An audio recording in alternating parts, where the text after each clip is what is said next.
Oh, wow. Hey, much love and respect. Thanks for tuning in. Today, guys, we'll be waking up with analog. Yeah. We're in this good brother's Twitter page. It's named Waking Up with Analog. And today, what we're going to be doing is going over the research and information that he has shared here on Twitter. Great, great information. A lot of incredible findings here in old newspapers from USA. A lot of incredible stories and reports. A lot of unbelievable, strange findings here in America. More correlation and proof that this is the true old world. A lot of these old newspapers were reporting what they were finding. You know, the people reporting this stuff. And they were writing it down just like they were finding it. There are so many newspaper reports, strange, controversial stories that a lot of people would probably try to deny right away. But a lot of these things are just people reporting what they saw with no agendas, no conspiracies, just a simple news report, just like we see the news today, without all the censorship and without the experts giving their opinions, right? So-called experts, and denying what is being found. So we're gonna get into this brother's page. We're gonna read all these incredible newspaper reports, old ones. We're gonna read these with fresh eyes, with the knowledge that we have already learned in this channel, knowing this is the true old world. Again, this is just gonna be more and more correlation. Some incredible findings here. So thanks again to the brother Waking Up with Analog for doing this hard work in the background and sharing all this with us. I think you guys are gonna enjoy all these incredible newspaper reports. I know I did. So let's go ahead and get started. We're gonna go from most recent to the oldest, all right? Again, twitter.com, Waking Up with Analog. Make sure you follow the brother and support what he's doing. One of his most recent posts here says it's a flashback, something he's reposting. Berkeley, built upon city of Stone Age, massive stone walls, antedates Columbus. All right, it says here, buried city under Berkeley, California University said to occupy site of a town of Stone Age. Berkeley, California, May 25th, buried a few feet under the campus of the University of California, lies a city of the Stone Age, whose massive walls respond to the instruments of the members of the Berkeley Society for Physical Research and show their well-defined locations. According to the investigation made by Professor Joseph Barold, president of the local Psychical Society and other members, the series of investigations to find the lines of the buried city, which antedates by thousands of years, the time of Columbus. It is said have been carried on quietly for the last few months since the society took up this branch of its studies. None of the professors of the university has yet thoroughly investigated the finds of this society, but it is likely that if their discoveries are found to have a foundation, excavation will begin at once along scientific lines, all right? A whole Stone Age city under Berkeley University in California, all right? That's deep right there. It continues, says here, Kentucky prehistoric city, Ohio, 1875. Owner of farm, plowing up land, discovered the ruins of a city of regular streets, curved with stone. Higher order of architecture and knowledge, and greater civilization than any yet found in this country. All right, so let's read the report. It says here, Mr. Greenbotts, the owner of a farm at Peeled Oak on Slate Creek, a noted section of Bath County, and plowing up about 60 acres of level land this spring, discovered the ruins of a city of regular streets, curved with stone and evincing a higher order of architectural knowledge and a greater civilization than any other prehistoric remains yet found in this country. Many years ago, a faint trace of a similar city was noticed in Montgomery County near Mount Sterling, but the owners of the land, having little taste for backward researches, almost or entirely obliterated the evidences to make room for corn growing. You hear that? This being a fresh discovery, we have no doubt it will be visited by Professor Shaler and the archaeologists and the prehistorians of the country at large. All right, that's the report there again. Ancient city, right? Prehistoric city here in Kentucky with a high order of architectural knowledge. A pygmy graveyard in Tennessee, 1876. 6 acres in the graveyard, buried sitting or standing.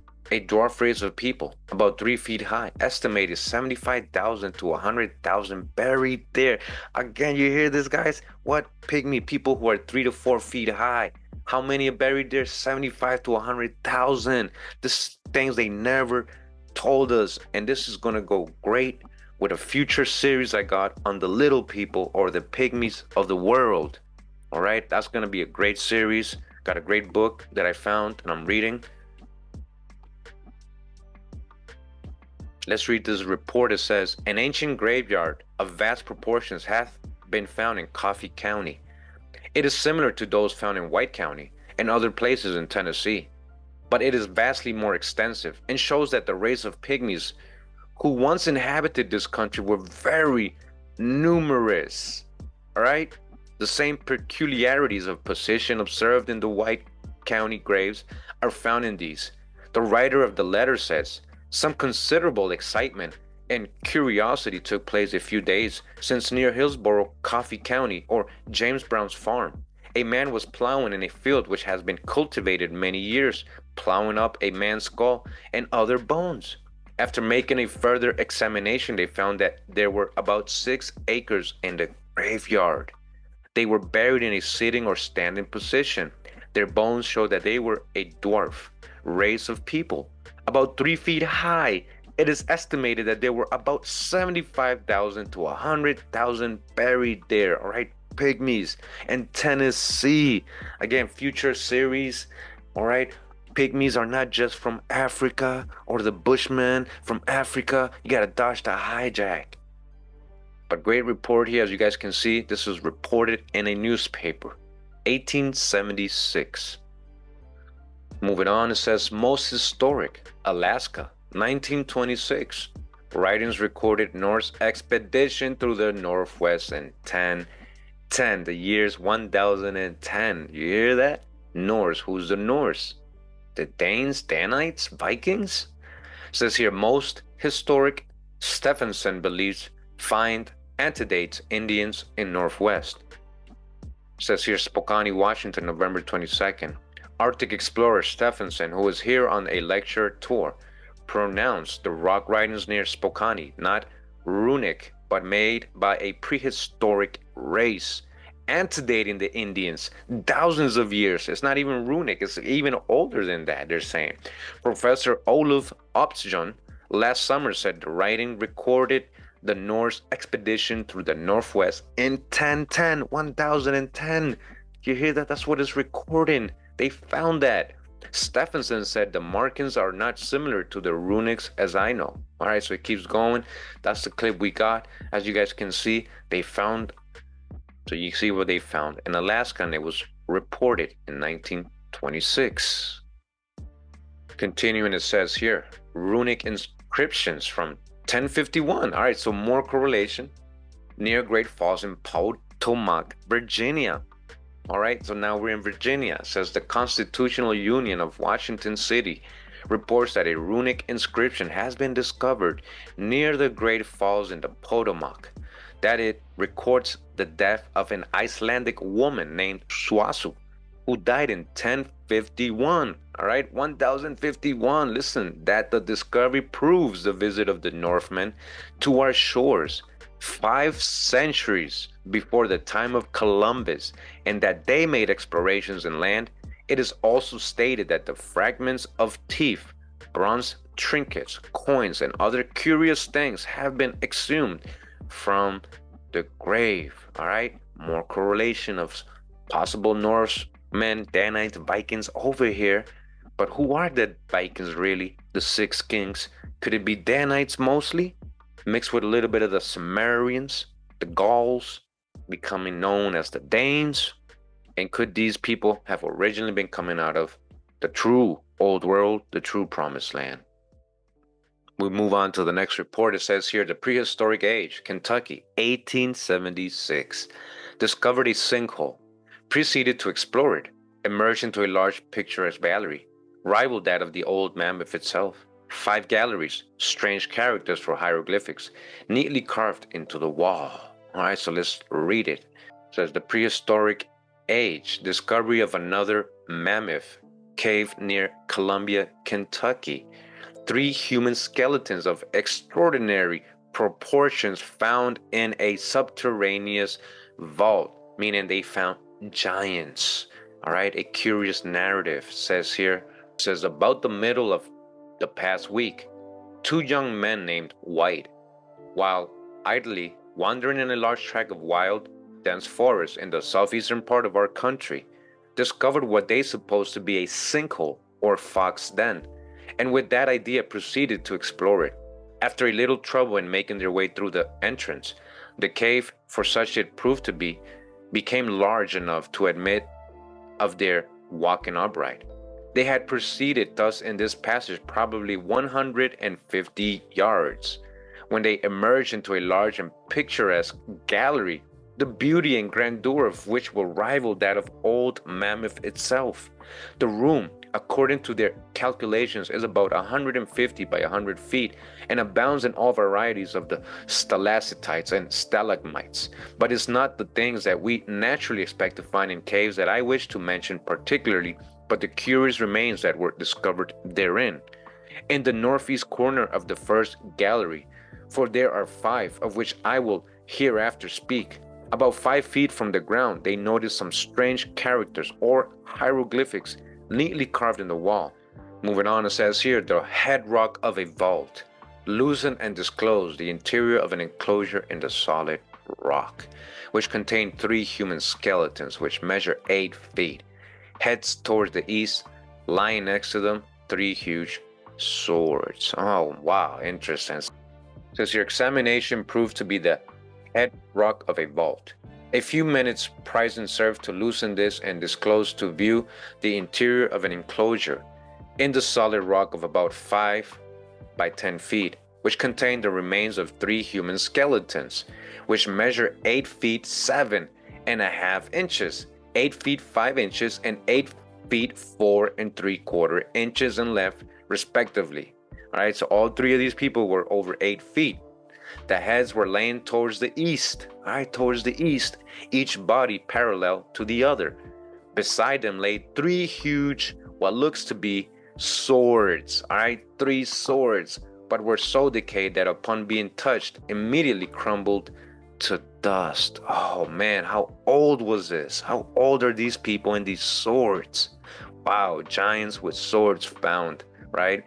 After examining the remains closely, but finding nothing that would serve to throw any light on the question as to who and from whence they are, they closed the vault, but in doing so knocked their torch out, which they had contrived before entering, leaving them in anything but a pleasant predicament. After searching some time for their lost treasure, they concluded to try to escape by feeling their way out, but in this they made the matter worse. They stated that after leaving the first large room, they stuck a good-sized branch and continued following until forced to turn into another passage. All right, so they keep going, the report, but that was very interesting. Again, three giants with swords, all right, with swords found here. All right, moving on. It says here, the Great Wall of China.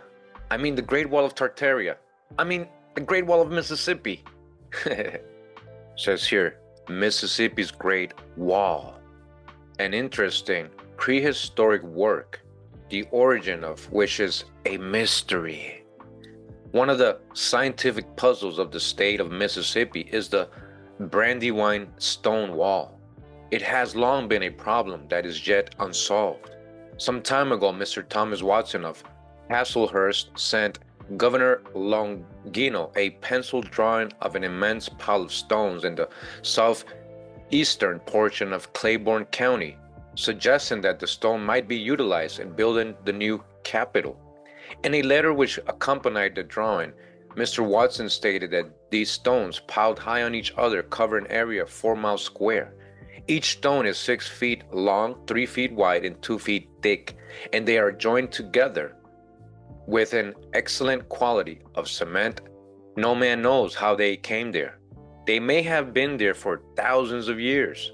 The builders, the Jackson News thinks, were some prehistoric race. It could not be otherwise. This structure is supposed to be a continuation of the Great Chinese Wall. Listen, this is supposed to be a what? Continuation of the Great Wall of China? All the way in Mississippi? Which seems to begin below Raymond in the southern part of Hinds County, and which is traceable through Copiah. All right, this is how long this wall is. Listen up. It is broad enough to accommodate 2 or 3 wagons abreast and is one of the wonders of the world. One of the wonders of the world. Mention of this remarkable exhibit, says the Hasselhurst Courier, has elicited no little comment. In fact, has brought a letter to Mr. Watson from the warden of the United States Penitentiary at Leavenworth, Kansas, and also a letter to Dr. T.B. Birdsong from another distinguished source. It being known that the latter some years ago investigated the matter.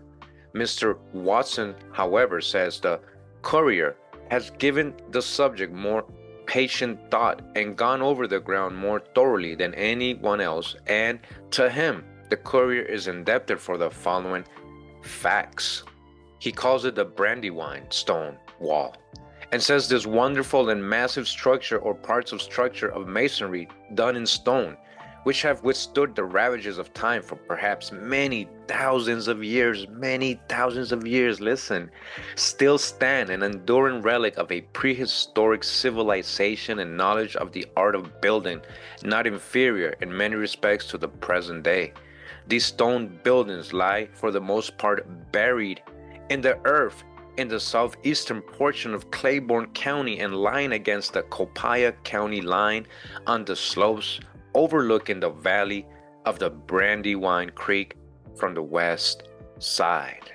Wow, a wall, a long, thick, megalithic wall buried in Mississippi. They're saying it connects to the Great Wall of China. I don't know how they know that, but very interesting report here. As you guys can see, Mississippi's Great Wall. Again, continuing, it says here, the Mound Builders, Wisconsin, 1875. The Great Wall of Mississippi, Brandywine continued. The bottom never found. Large forest trees, several hundred years old, growing on top. 400 square miles. So you understand what he just said? They found an archaeological wall, and they found trees growing on top of that wall. Very large trees, meaning that wall is very ancient. Let's get to the report. It says here, the Mound Builders. Traces of their work in Mississippi. Remarkable prehistoric discovery. Professor James R. Gage of Washington City, an eminent geologist and mineralogist who has recently been engaged in making extensive explorations regarding the works of the ancient mound builders, reports the discovery of a very remarkable wall in Claiborne County, 18 miles east of Port Gibson, Mississippi. The discovery has been incidentally mentioned in several papers within the course of a few days, but they do not appear to have realized a tithe of its antiquarian and archaeological interest and importance. We condemn the particulars of the discovery from the professor's statement in the Washington Republican. It appears that blocks of the stone have been taken by the farmers for building purposes for many years, and it has formed a general quarry for furnishing large blocks of stone. So they were finding this megalithic wall, these stones, and they were using it to build other things. They weren't reporting it. But the farmers have never, it seems, been aware of the antiquarian importance of this wall, which is claimed to be coeval or anterior to that of Hadrian's famous wall in England. Professor Gage employed laborers and uncovered a portion of the wall 20 feet in width and 175 feet in length. But on removing the soil here and there, he traced it 600 feet. The workmen uncovered the wall to a depth of 6 feet, but lower than this, the excavations were not continued. Large forest trees of pine and oak, several hundred years old, are grown on top of the wall. Again, large forest trees of pine and oak, they're very old trees, right? Several hundred years old are grown on top of the wall. How old is this wall then? The blocks are limestone and belong to the Tertiary Formation. They were hewn out of this formation and are 3 feet in length, 20 inches in width, and 22 inches in thickness. One of these blocks has been shipped to Philadelphia for the centennial. Oh, so they sent one of these stones to their world fairs? The wall from which it was taken forms two sides of a rectangular, one part running east and west, and the other north and south. The excavations were made near their angle. 3 miles due south from this point, another portion of the wall reappears on the banks of Bayou Pierce, owing to the washing out of the creek, making it a large exposure, and it is therefore judged that this is a continuation of the ancient wall. The wall was built on the side of a ridge overlooking a swamp, which in ancient times was evidently the bed of a lake. And the inference is that the wall was erected by the ancient occupants as a barrier against an enemy, or possibly as an ancient levee or dike erected for the protection of the inhabitants against the encroachments of the lake or the waters of the Mississippi. Are you guys listening to this history that we were never taught? From other evidences of the wide extent of this wall, as described by Professor Gage, it appears that it included a large area of land, covering probably 400 square miles. All right, this is big, and extending to the Mississippi River, the locality where the wall exists in the neighborhood of the Natchez Indians. All right, the Natchez, who were found in the state of considerable civilization when they first visited by the French. And these remains, it is conjectured by Professor Gage, had some connection with the occupation by the warlike ancestors of this interesting and famous tribe. All right, you guys hear this? They didn't teach us none of this in school. They don't even bring it up at all. It didn't fit their history. Remember, manifest destiny. If it's considered pre-Columbian, it wasn't considered historic. It was savage. All right, continuing here. Waking up with analog Twitter page. Says here, astounding discoveries, Maryland, 1869. What does it say? Remains dating back to the founding of the Assyrian Empire. At this point, the wonders begin. Tunnel under the Mississippi, all the way to Illinois shore. Blast of powder, opening into an unknown subterranean passage. Astounding discoveries. Prehistoric remains dating back to the founding of the Assyrian Empire, 44 centuries before Christ. It is generally known in this country and in scientific circles in Europe that the gigantic undertaking of bridging the Mississippi River at this point has been already begun, and that for more than a year, when the stage of the river would permit the sound of ponderous machinery has ceased, not day nor night. But the work of excavation has been going on until the solid rock has been reached for the foundation of the piers upon the western shore. One of the piers is already above low water mark, a triumph of mechanical skill. The blocks of stone of which it is built are huge as those of the pyramids. And yet, by the application of original principles of mechanical and engineering skills, these gigantic blocks are moved as easily as the common foundation stones of our dwellings.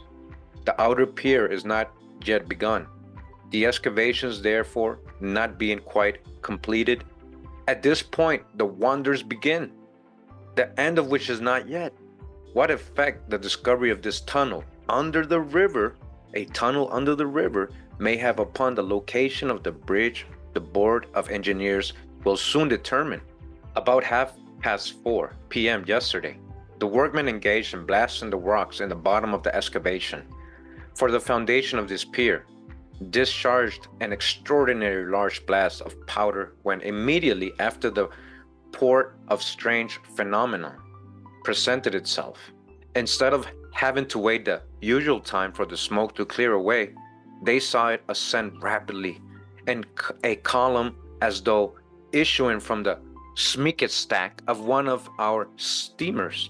This soon cleared, and it was found that a steady amount of air with a strange damp odor was issuing from the cavernous excavation. You hear that? They made a blast, and that hole it left behind is in that cave. This air, this odor, this old damp air was coming out of it, showing that an opening had been made into some unknown subterranean passage. Upon descending to the bottom, the usual mud and water had disappeared through a dark, deep opening in the rock about 10 feet in diameter, made by the last discharge of powder. Ropes, ladders, and torches were immediately procured and careful explorations begun.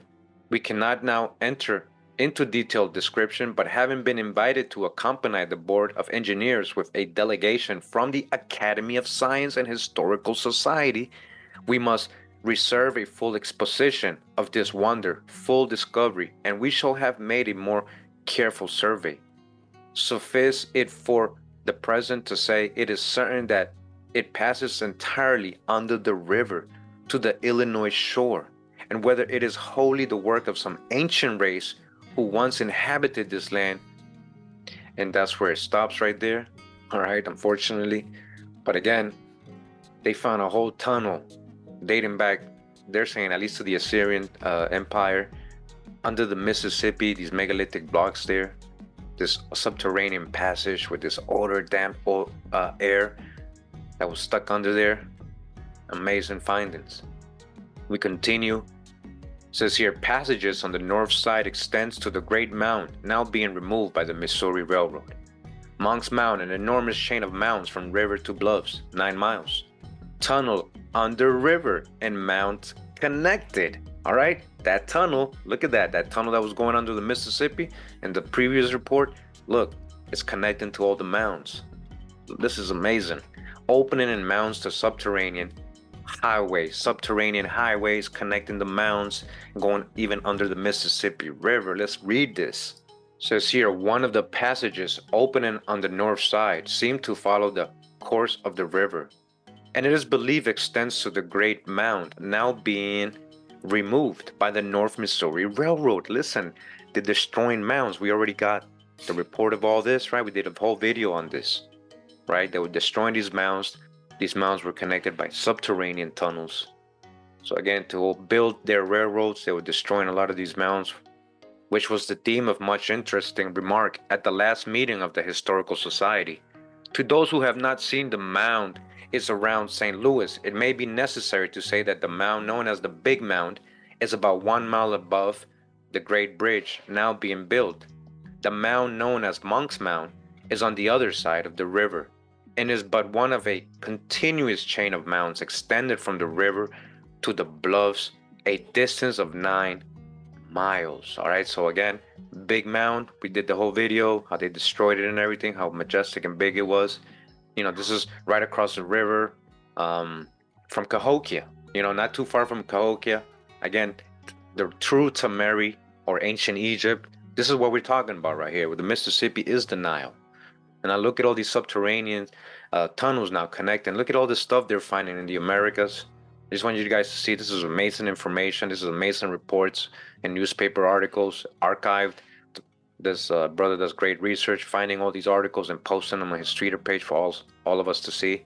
So I wanted again to share this. This is amazing.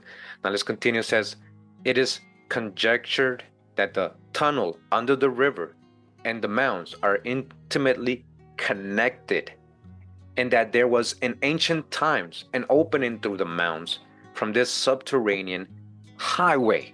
Again, and there was in ancient times an opening through the mounds from this subterranean highway. This reminds me so much of the ant people story and how ants literally make mounds, right? Ants make mounds, they live underground.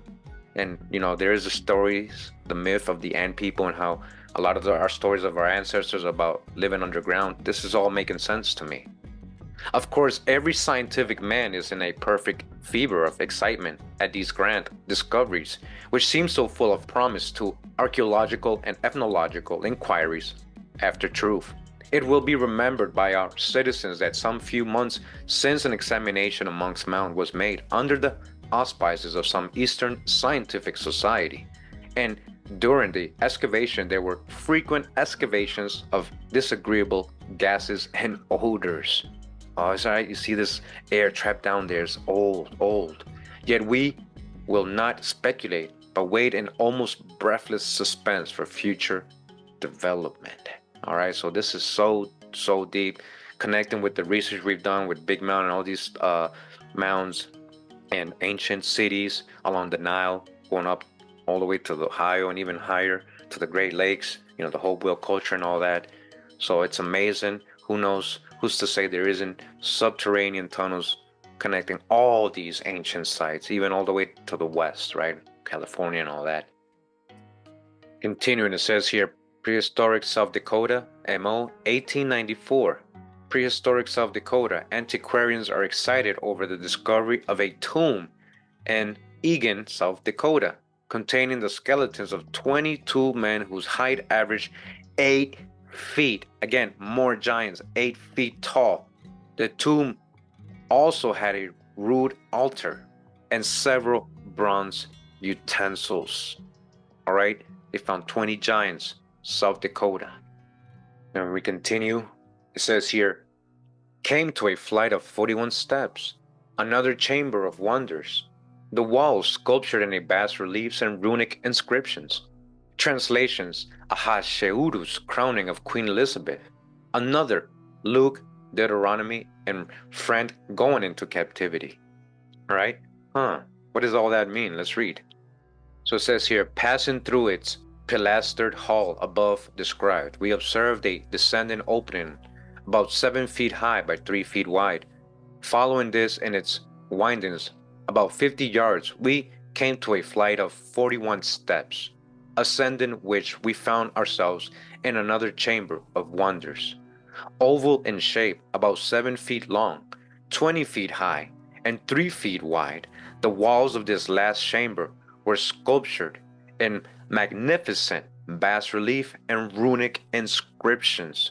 Professor Bacchio, the learned Sancrist of the university, who was with us, has taken upon himself the task of translating the inscriptions. On the meaning of some of the words and the colossal sculptures, he already speaks very confidently. One of the magnificent groups he is certain is intended to represent Ahasuerus crowning Queen Elizabeth, and another group of colossal figures representing M-types following the car of a victorious conqueror are portraits of Luke, Deuteronomy, and the friend going into captivity. This remarkable discovery, following so quickly the one at Rock Island, will awaken the intensest interest throughout the world. All right? It was supposed to interest the whole world what they were finding here in America. Do you see what they're finding here? It is very desirable that the savants into whose hands the rich treasure of the Rock Island discovery has fallen will send representatives here so that we may compare notes, for it is possible that both these wonders and those discovered here were the works of same ancient people. All right? And guess what? We never heard about this. Professor Baku. All right, we never heard of none of these discoveries. All right, continuing here, it says ancient pyramid found beneath Wisconsin Lake, Minnesota, 1938. It says here ancient pyramid found beneath Wisconsin Lake. A 1,000-year-old pyramid lies on the waters of Rock Lake. All right, a 1,000-year-old pyramid in Rock Lake, Wisconsin. It is a vestige of an early Aztec civilization. Aztec, huh? In the upper Mississippi Valley. Do they mean the Mexica, the original Mexica that went down into Mexico? For 30 years, the legend of the strange prehistoric pyramid has persisted in Wisconsin. Ever since the day when, with water levels at an unprecedented low, a fisherman struck with his oar an unusual rock and came home with an incredible tale of an Indian pyramid under the water. Then a Milwaukee diver heard the tale. First, he tried to locate the pile by sighting it from an airplane. Then he tried a hydroscope and a moving boat. Finally, he developed a drag that was pulled along 14 feet below the surface of the lake. With this, the pyramid was found. Afterwards, the diver went down to study his find. So real quick, I thought it was very interesting. I started looking into, Rock Lake and see what the stories are there. And this is Rock Lake, Wisconsin. It's located in central Wisconsin at Lake Mills. All right, Lake Mills. What I thought was very interesting about Lake Mills, I started doing a little research here. It says on Wisconsin, fact or fiction, legend and Lake Mills. There actually is a legend there of pyramids. Part of their logos in their city, as you guys can see, Lake Mills, City of the Pyramids. All right, City of the Pyramids. Many actual stories here and legends of the pyramids. They name a lot of their businesses with the word pyramid. Motel Pyramid, as you guys can see here. Pyramid City Run. This is the Lake Mills City Council. It says here, you see the Lake Mills, you see the 3 pyramids right under it in the water. So they know. MilwaukeeMac.com, right? Unsolved Mystery. Are there ancient underwater pyramids in Rock Lake? The Lake Mills Chamber of Commerce has promoted legend that large stone structures lie beneath Rock Lake dating back hundreds of years. The chamber claims Native Americans built pyramids in a valley hoping to end a drought, and the gods responded by filling the valley with water. The modern history of that legend began in the early 20th century when a variety of divers and local fishermen reported, that's what we just read, seeing structures in the lake that looked man-made. All right, so it wasn't just one person. We just read one account, but it's actually a big thing over there. The Seattle Times, it says here, Town Treasures Legend of Pyramids Under Rock Lake. All right, so it's actually a thing.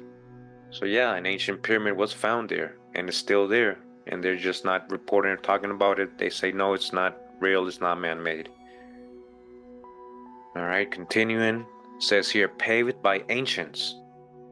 Kansas, 1895, I believe. Prehistoric stone roadway in California. Ancient mining camp. Age indicated by the growth of large trees upon it. You understand, there's trees growing on this one too, just like in the one in Mississippi. Traced to a wall of a well-executed masonry. Another wall. Does it connect with the one in Mississippi?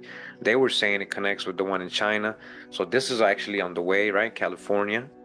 Well-executed masonry. Surrounding an arrastro mill, a keystone, 19 stone homes. Inscription deciphered. It says here, paved by ancients. Discovery of a remarkable prehistoric road in California. Some weeks ago, a local newspaper reported interesting discoveries made on the north slope of San Miguel Mountain by Herman C. Cook and C.A. Favell, 2 mining prospectors. The discoveries comprising a prehistoric stone roadway, a number of mining tools, and unmistakable traces of an ancient mining camp. The age of the roadway was indicated by the growth upon it of large trees. Right, trees growing on this large. This is an old road. What were believed to be the dumps of 1 or perhaps 2 mines were also found. All right, ancient mines and chunks of ore which carried gold and silver were picked up there. All right, they were doing this. That gold rush in the 1800s. No, the ancients were already doing this in America, in California. This is what they're telling you right here. The prospectors have been very reserved in speaking of their discovery. They arrived here a few days ago, however, and it has leaked out that it is of much greater interest than at first supposed. The stone-paved road was traced to a wall of solid and well-executed masonry. This was found to surround an enclosure now filled with debris, but which is believed to be an old arrastra. A portion of the floor is there, and fragments of crushing stone were found. Near this astra was discovered the mouth of a tunnel filled with debris. This is now being cleaned out. A keystone surmounted the arch at the entrance, and the walls are well defined, though somewhat disintegrated. In the vicinity are also traceable the foundations of no less than 19 small houses and a flat stone bearing an inscription which has not been deciphered. It is thought to mark the location of the tunnel, another tunnel, and the pushing of the investigation into the mountain will lead to more interesting discoveries than any yet made bearing on the life of ancient man in this region, San Diego, California. All right, this is very deep, and again, they didn't do no further studies or anything, and they didn't let none of us know. They reported in these newspapers these things, and they never really followed up on these things because it doesn't fit their historical narratives. It doesn't fit the whole Indians were savages, manifest destiny agenda. All right, and we continue. It says here, the old-time San Diego giant, California, 1904. 8 foot 4 inches mummy found in San Diego. All right, so still in San Diego, they found that wall and that ancient tunnel and road there that was very old. This is just more correlation here. It says Fred Rawson's mummy. Berkeley's deputy marshal buys the old-time San Diego giant.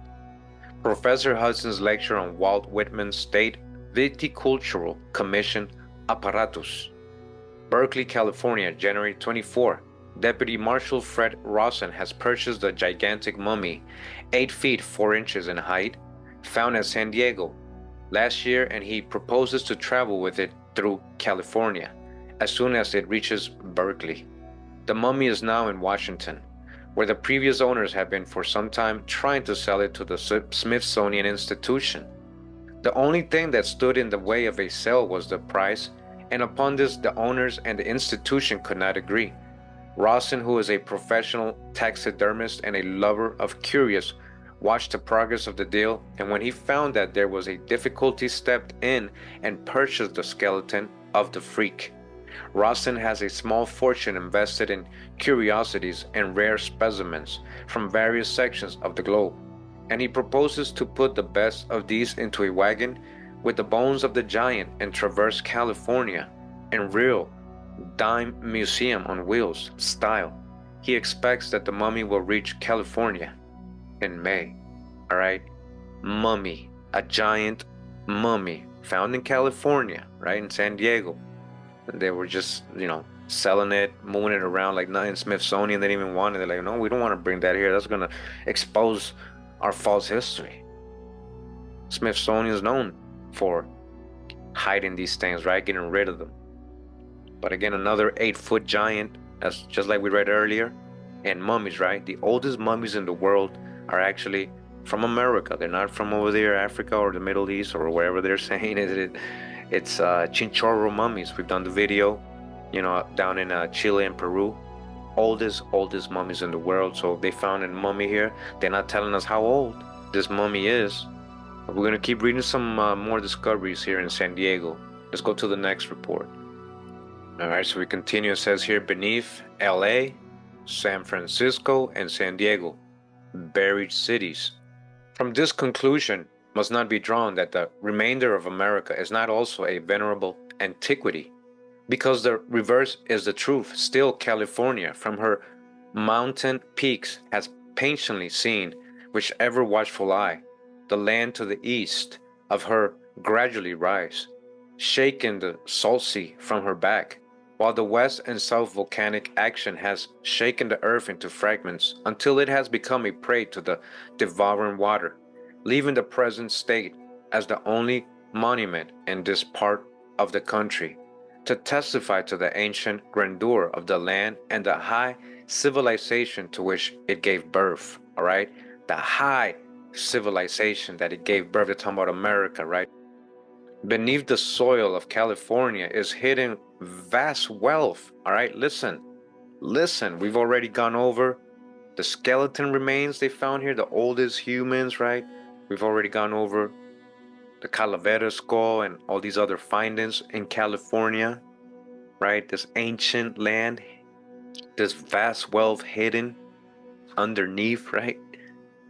Much greater indeed than any of her rich minds have ever yet produced, while beneath the foundations of her cities, more especially of San Francisco, Los Angeles, and San Diego. All right, listen to this. Beneath these cities, right, these major cities of California, beneath them, this is a news report, right? He buried the remains of mighty cities. There was mighty cities right under these cities. There's other cities down there. Reset. It would not be wise, even if we knew the exact locations of this deeply hidden treasure, to point out its probable locality. It would not be wise, even if we knew the exact location of this deeply hidden treasure, to point out its probable locality. Such is the natural cupidity of mankind that only strife and possibly bloodshed could follow the public possession of such knowledge, especially at this stage of our evolution, when selfishness and greed are too often the mainsprings of human action. No harm can be done, however, in reciting the facts, as we are on the verge of important discoveries, it is said, which will establish the truth of these statements beyond the shadow of a doubt, all right? What was about to be discovered about America, they hid it. They did the reset, they hid it. The World Fair is like, nope, manifest destiny, nope, you all from Africa, you guys get it. So, all this was being hidden, it's still being hidden. Right? All this discoveries. We're gonna keep going over. This is the brothers page with all these newspaper clips. We're gonna read more and more, from books, primary sources, what they were finding here in America.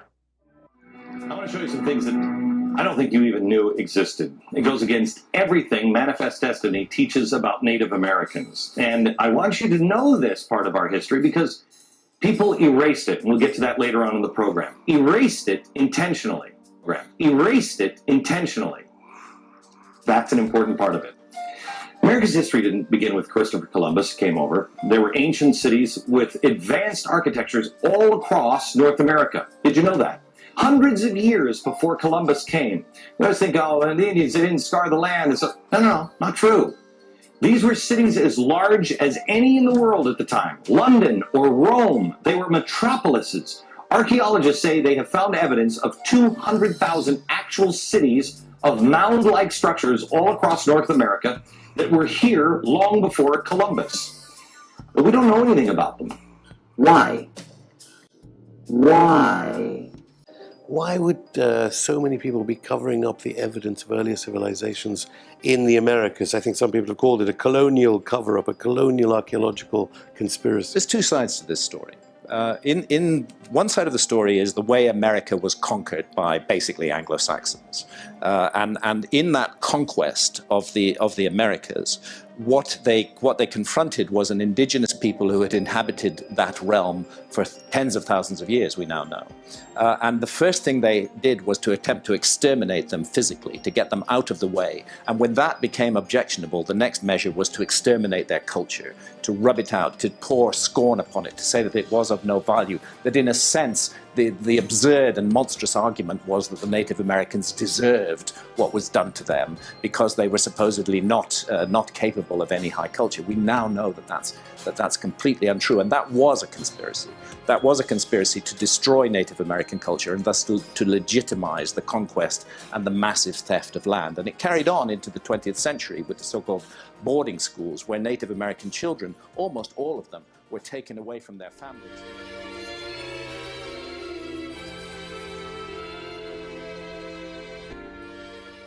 All right, so quickly, I want to read from this newspaper article that I found. It was it says here, the Kansas City Journal, from Monday, October the 12th, 1896. And the title is Prehistoric Man, the Human Race and Its Dispersions. How long has the earth been peopled? And when and where was the beginning? After correlating all data that have been made public to the present time, all right, the conclusion is unavoidable that the oldest civilization was in the Yucatan and Central America. Future discoveries may change this conclusion. It seems that Egypt was first peopled by immigrants from the Yucatan. Say what? It seems that Egypt was first peopled by the immigrants from Yucatan. Space will allow only a few facts that clearly indicate the truth of this assertion. First, the pyramids of Yucatan are some of them much larger than any found in Egypt. All right, much larger than any found in Egypt. That of Cheops not accepted. All right, and Giza.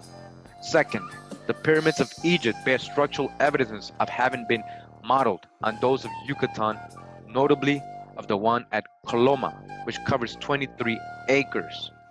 Third, the early Egyptians and the Mayas of Yucatan had the same system of reckoning time, but the Mayas developed a system that was far superior. Again, we got that in the Foreign Quarterly Review, right? Far superior or excelled, in which antedates that of Egypt is older than Egypt. All right? Fourth, the Mayas manufactured cement that was of the same material as that of ancient Egypt. Fifth, the architecture of Yucatan is of the same general type as that of an ancient Egypt, but it is finer and seems to have been the model that the Egyptians attempted to imitate. They attempted to imitate our models from here, America. Six, the art of both countries, as displayed in their ceramics and architecture, is of the same type or school, that of Yucatan, being much more highly developed. All right, again, this was an article written in the Kansas City Journal, Monday, October 12th, 1896, if you want to look it up. Prehistoric man, they're telling you straight up in this article back in 1896 that we were the source, we were the cradle of civilization, and we went and colonized Egypt over there. Just like Thoth told us in Atlantis, the Emerald Tablets, right? And the green Emerald Tablets, right? He told us he went over there, right? To the sons of Chem. All right, we got the Masonic book, right? What did it tell us? That this is the original Egypt. And when we're talking about prehistory, we're talking about America. That's the Masons. That's one of their most sacred books, Ancient Mystic Order. All right.